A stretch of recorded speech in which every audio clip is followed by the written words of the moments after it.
Hi friends, வணக்கம். இது புதன்கிழமை காலையில் நைட்டே ஆப்பத்துக்கு மாவு அரைச்சி வச்சுருந்தேன். ரொம்ப டேஸ்ட்டாக இருக்கும் இந்த ஆப்பம். நான் நேற்றே அரைச்சி வச்சேன். சூப்பராக பாருங்கள், புளிச்சு நல்லா ஒப்பி வந்துடுச்சு. இப்போ இதோட கொஞ்சமாக ஒரு அரை மூடி தேங்காய் பால் எடுத்து அதையும் சேர்த்துக்க போகிறேன். சேர்த்து நல்லா இந்த பதத்துக்கு நல்லா ரொம்பவும் கெட்டியாக இல்லாமல் ரொம்பவும் தண்ணியாக இல்லாமல் இந்த மாதிரி இருக்கணும். அதுக்கப்புறம் அதோடையே தேங்காய் பாலும் செஞ்சு வச்சுட்டேன்.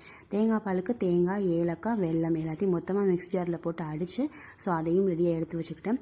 அப்புறம் ஆப்பசட்டியை நல்லா சூடு பண்ணிவிட்டு லைட்டாக எண்ணெய் தடவிட்டு இந்த மாதிரி போட்டு எடுத்தாக்கா சூப்பரான ஆப்பம் ரெடி ஆயிரும். ஃபஸ்ட்டு நான்ஸ்டிக்கில் செஞ்சு பார்த்துருக்கேன் ஏற்கனவே, அதில் அவ்வளோ வரவே இல்லை.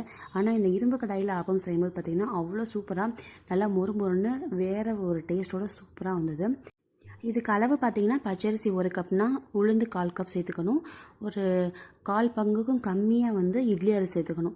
அதோட வெந்தயம் ஒரு டேபிள் ஸ்பூன் அளவுக்கு சேர்த்துக்கணும். எல்லாத்தையும் மொத்தமாக சேர்த்து அப்படியே ஊற வச்சு அரைச்சி எடுத்தோன்னா சூப்பராக